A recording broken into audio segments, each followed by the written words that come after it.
Merhaba arkadaşlar, örgü kanalıma hoş geldiniz. Hem kız hem erkek bebekler için yapabileceğiniz kolay, tığ işi, şapka ve yelekten oluşan güzel bir ikili takım yaptım. Bakın bebek mankenin üzerinde duruşunu görün istedim. Bu bebek mankenim arkadaşlar 3 aylık bebek ölçüsünde. Şapkanın görüntüsü bu şekilde. Buradan bağlamalı bir şapka modeli bakın.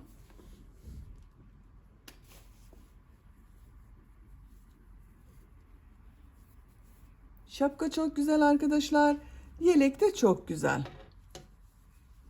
Bu yelek anlatımını yaptım. YouTube kanalıma yükledim. Siz de bunun gibi güzel bir yelek yapmak isterseniz bu yeleğin olduğu YouTube linkini izlediğiniz bu videonun açıklama bölümüne ekliyorum. Siz o link üzerine tıklarsanız bunun gibi güzel bir yelek yapabilirsiniz. Biz bugün hem kolay hem de güzel bu bebek şapkasını yapacağız arkadaşlar. Şapka örgüsüne bakın, buradan sihirli halka içine trabzan yaparak başlıyorum.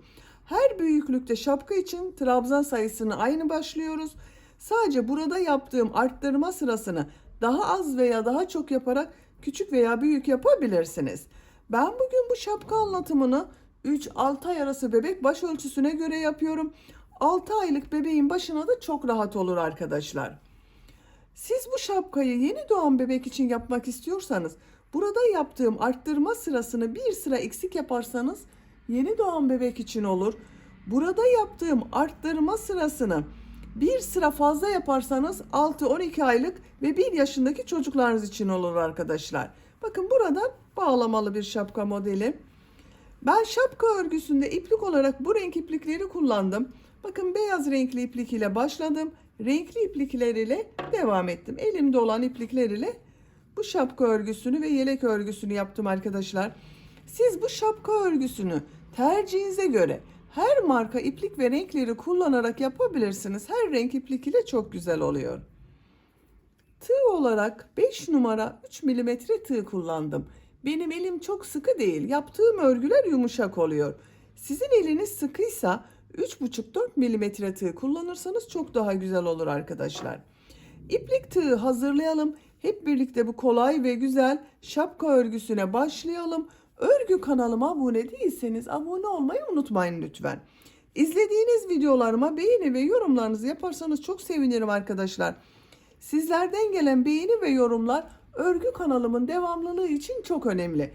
Beğeni ve yorumlarıyla destek olan bütün arkadaşlara ayrıca teşekkür ederim. Hepinize kolay gelsin. İyi çalışmalar. Şapka örgüsüne sihirli halka yaparak başlıyoruz. Sihirli halkayı ben bu şekilde yapıyorum. Bilmeyen arkadaşlar için gösteriyorum.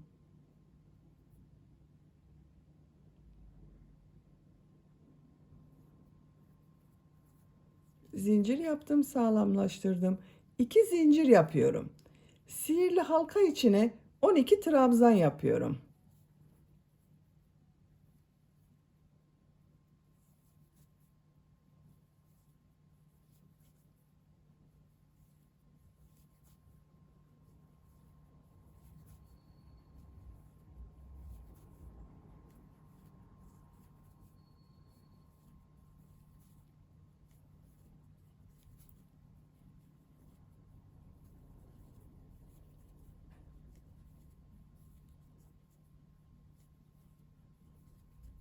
On iki trabzan yaptım. İplik ucunu bakın şu şekilde çekiyorum. Birleştirdim. Hiç boşluk kalmadı burada arkadaşlar. Tığ üzerine iplik almadan sıra başında yaptığım bakın şu ilmek ile, 2 zincir ile değil, şu ilmek ile ilmek kaydırma yaparak sırayı birleştiriyorum. Yuvarlak yaptık bakın. İkinci sıradayım. Bu sırada 12 ilmek var. Her ilmek üzerine 2 trabzan yapıyorum. 2 zincir yapıyorum. Bu ilmeğe 2 trabzan yapıyorum.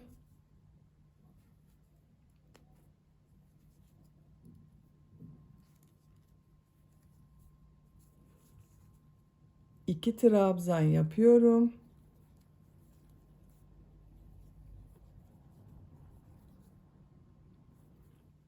İki trabzan yapıyorum.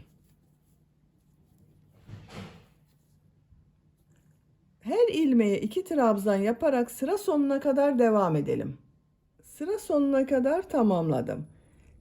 İlk ilmek ile ilmek kaydırma yaparak sırayı birleştiriyorum. Bu sırada her ilmeğe 2 trabzan yaptım. Bir sıra üzerinde 24 trabzan var. Üçüncü sıradayım. Bu sırada bir çift bir tek trabzan yapacağız. 2 zincir yapıyorum. Bu 2 zinciri bir üst sıraya çıkmak için kullanıyorum arkadaşlar. Bakın bu ilk ilmeğe 2 trabzan yapıyorum. Bir trabzan yapıyorum. 2 trabzan yapıyorum.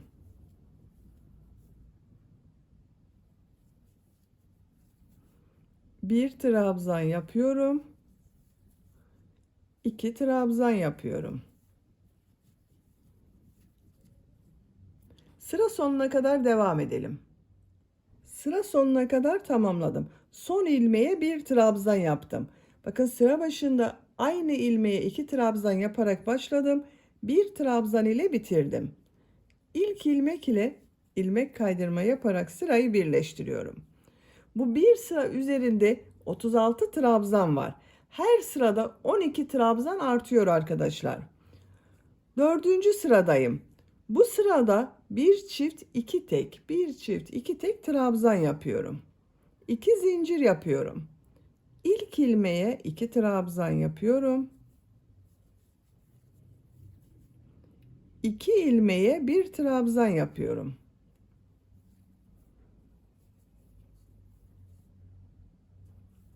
İki trabzan yapıyorum.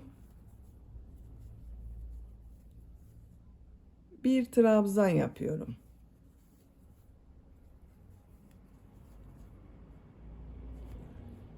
Bakın bir ilmeğe 2 trabzan yaptım, 2 ilmeğe bir trabzan yaptım. Bu şekilde sıra sonuna kadar devam edelim. Sıra sonuna kadar tamamladım.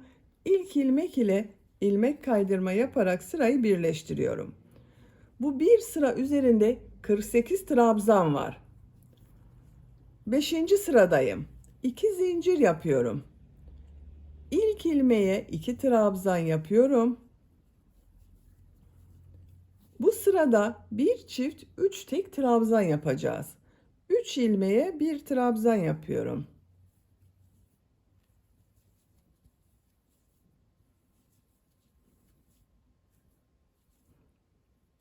Bu ilmeğe 2 trabzan yapıyorum.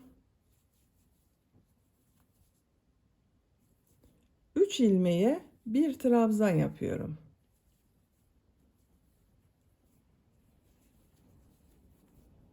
İki trabzan yapıyorum aynı ilmeğe. Sıra sonuna kadar devam edelim. Sıra sonuna kadar tamamladım. İlk ilmek ile ilmek kaydırma yaparak sırayı birleştiriyorum. Bu bir sıra üzerinde 60 trabzan var. 6. sıradayım. 2 zincir yapıyorum. Bu sırada bir çift 4 tek trabzan yapıyorum. İlk ilmeğe 2 trabzan yapıyorum.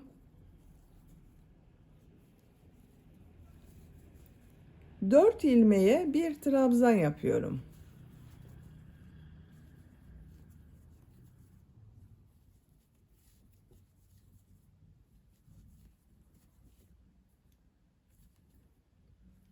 Bu ilmeğe 2 trabzan yapıyorum. Bir çift 4 tek trabzan yaparak sıra sonuna kadar devam edelim. Sıra sonuna kadar tamamladım. İlk ilmek ile ilmek kaydırma yaparak birleştiriyorum. Bu bir sıra üzerinde 72 trabzan oldu arkadaşlar. Siz bu şapkayı yeni doğan bebek için yapıyorsanız arttırma sırasını burada bitirebilirsiniz. Ben bir sıra daha arttırma sırası yapıyorum. 2 zincir yapıyorum. 7. sıradayım.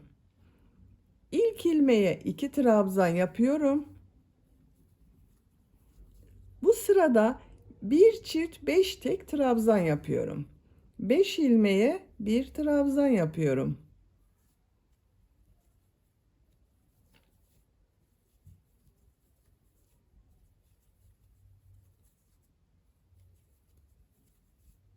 5 trabzan yaptım.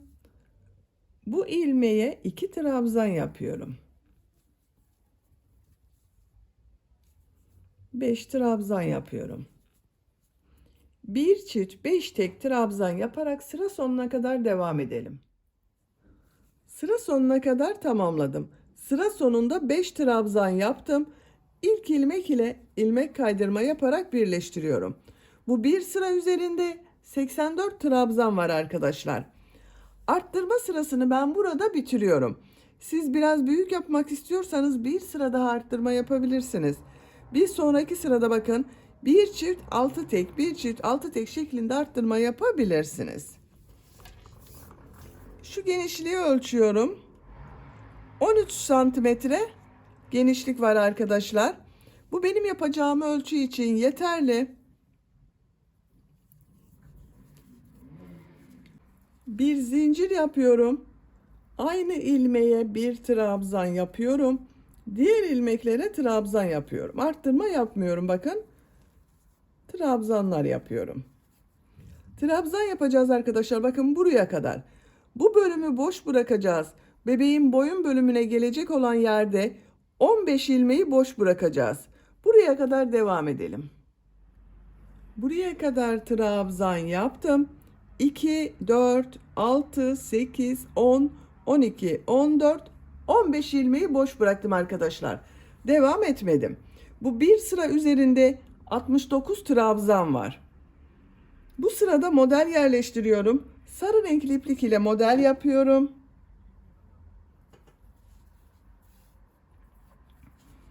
İlmek rengini sarı renkli yapıyorum.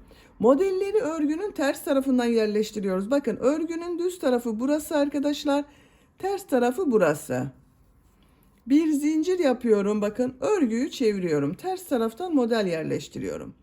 İlk ilmeğe sık iğne yapıyorum. Tığ üzerine 2 defa iplik doluyorum. Bu ilmeğe üçlü trabzan yapıyorum. Sık iğne yapıyorum.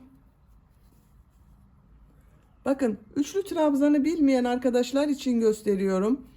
Tığ üzerine 2 defa iplik doluyorum. Tığ üzerinde 3 ilmek var. İlmeğe tığ takıyorum. İplik aldım. Bakın tığ üzerinde 4 ilmek var. Tekrar iplik alıyorum. 2 ilmekten çekiyorum. Bakın 1. 2 ilmekten çekiyorum. 2. 2 ilmekten çekiyorum 3. 3 defa da çıkarıyoruz. Sık iğne yapıyorum. Üçlü trabzan yapıyorum. Sık iğne yapıyorum. Üçlü trabzan yapıyorum. Sık iğne yapıyorum. Görüntüsü bu şekilde oluyor. Bakın kabarık bir görüntü elde ediyoruz arkadaşlar. Bir ilmeğe sık iğne, bir ilmeğe üçlü trabzan yaparak sıra sonuna kadar devam edelim. Sıra sonuna kadar tamamladım. Sıra sonunda son ilmeğe sık iğne yaptım arkadaşlar bakın. Sıra başında sık iğne ile başladım. Sık iğne ile bitirdim. Sarı renkli ipliği kesiyorum.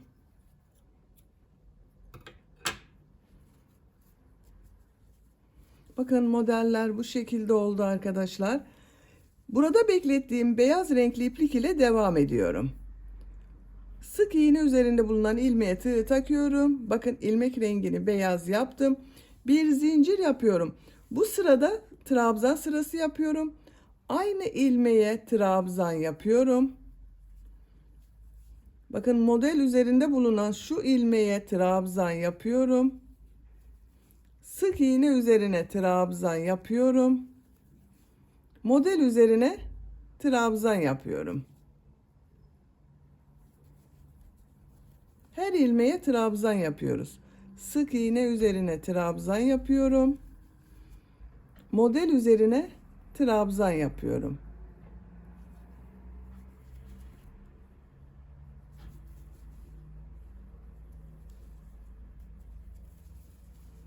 Bakın bu şekilde trabzan sırası yapıyoruz.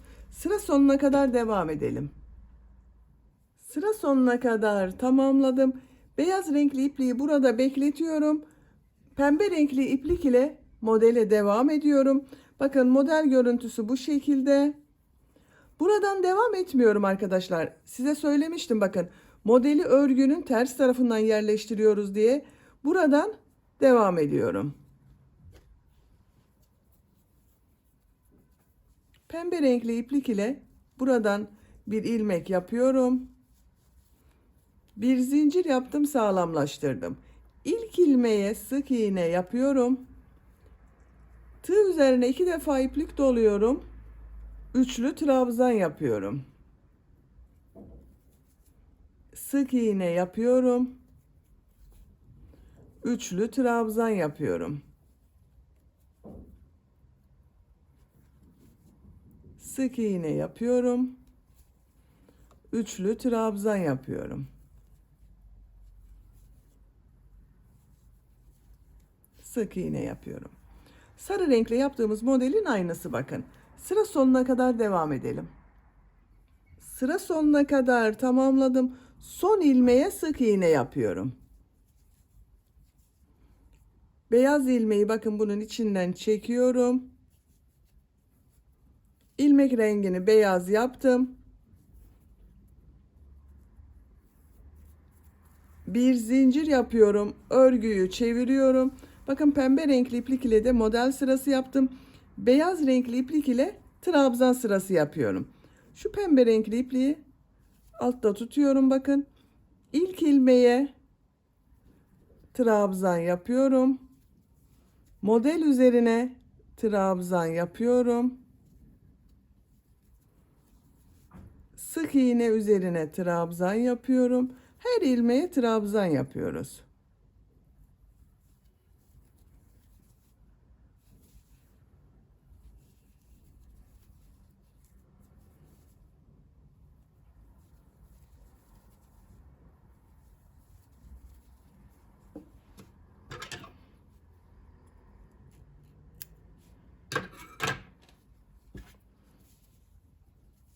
Bakın arkadaşlar bu şekilde. Sıra sonuna kadar trabzan yapalım. Sıra sonunda örgünün ters tarafından yine istediğiniz renk iplikler ile model yapalım. Şapka örgüsü bu şekilde devam edecek. Bir sıra renkli iplik ile model sırası yapıyorum. Bir sıra beyaz renkli iplik ile trabzan sırası yapıyorum.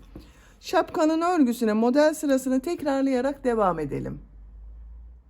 Şapka örgüsünü yapacağım ölçüye göre bakın ben model sırasını tamamladım. 1, 2, 3, 4, 5, 6, 7, 8 model sırası yaptım. Son sırayı yapıyorum arkadaşlar. Siz tercihinize göre bu renk sıralamasını istediğiniz gibi yapabilirsiniz. Ben bu şekilde yaptım. Bir zincir yapıyorum. Örgüyü çeviriyorum. Bu ilk ilmek içine bir sık iğne, 2 zincir, bir sık iğne yapıyorum. Bakın pıtırcık model yapıyorum. Şu bir ilmeği atlıyorum. Bu ilmek içine bir sık iğne, 2 zincir, bir sık iğne yapıyorum. Bir ilmek atlıyorum. Bir sık iğne, 2 zincir, bir sık iğne yapıyorum.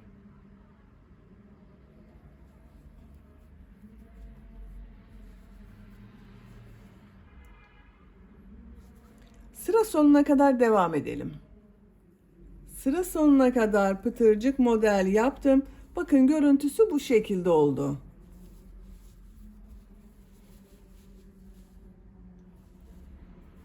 Şimdi boyun çevresinde sık iğneler yapıyorum.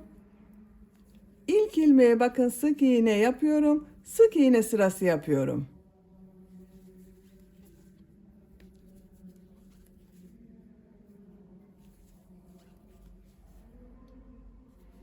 Sıra sonuna kadar devam edelim. Sıra sonuna kadar sık iğne yaptım. Bakın boyun çevresine gelecek olan yere sık iğne yaptım. Bir zincir yapıyorum. Örgüyü çeviriyorum. Sık iğne sırası yapıyorum.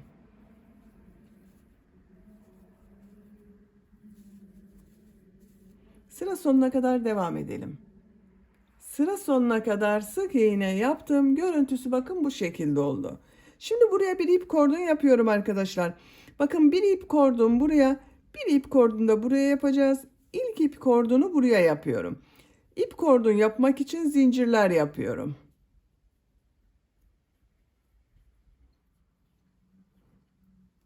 ...70 zincir yaptım. Bakın çok sıkı zincirler yapmadım.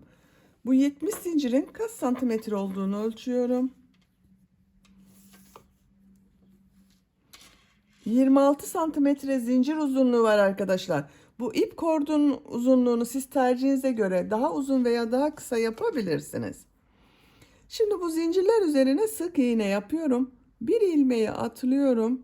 Sık iğne yapıyorum. Diğer ilmeklere sık iğne yaparak devam ediyorum.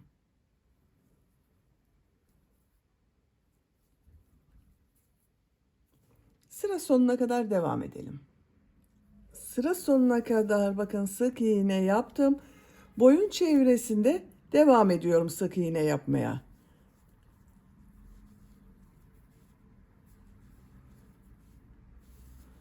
Sıra sonuna kadar devam edelim. Sıra sonuna kadar sık iğne yaptım. Buraya da ip kordon yapacağız arkadaşlar. Bu ip kordon için kaç zincir yaptıysanız buraya da aynı sayıda zincir yapıyoruz. Ben 70 zincir yaptım. 70 zinciri tamamlayalım.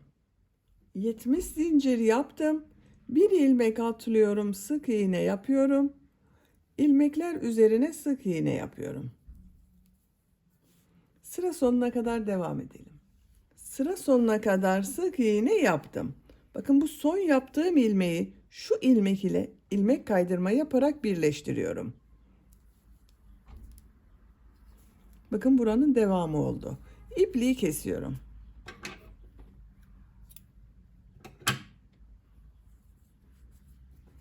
Bakın ip kordonları tamamladık arkadaşlar. Şapka örgüsünü de bitirdim. Çok güzel oldu bakın şapka.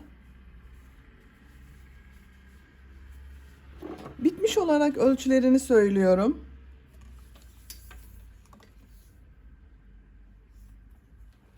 Buradan yüksekliğini ölçüyorum. 16 santimetre. Genişliğini ölçüyorum. 16 santimetre. 3-6 aylık bebek için yaptım. Bu ölçüde oldu arkadaşlar. Bebeğin başında nasıl göründüğüne bakalım. Bakın bu bebek mankenin baş ölçüsü 3 aylık bebek ölçüsünde. Şu şekilde bebeğin başına giydiriyorum.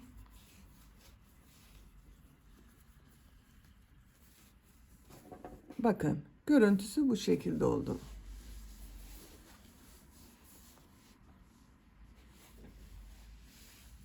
Çok güzel oldu gördüğünüz gibi. Beni dinlediğiniz ve izlediğiniz için hepinize çok teşekkür ederim. Örgü kanalıma abone değilseniz abone olmayı unutmayın lütfen. Sizlerle yeni örgülerde görüşmek dileğiyle. Hoşça kalın, sevgiyle kalın.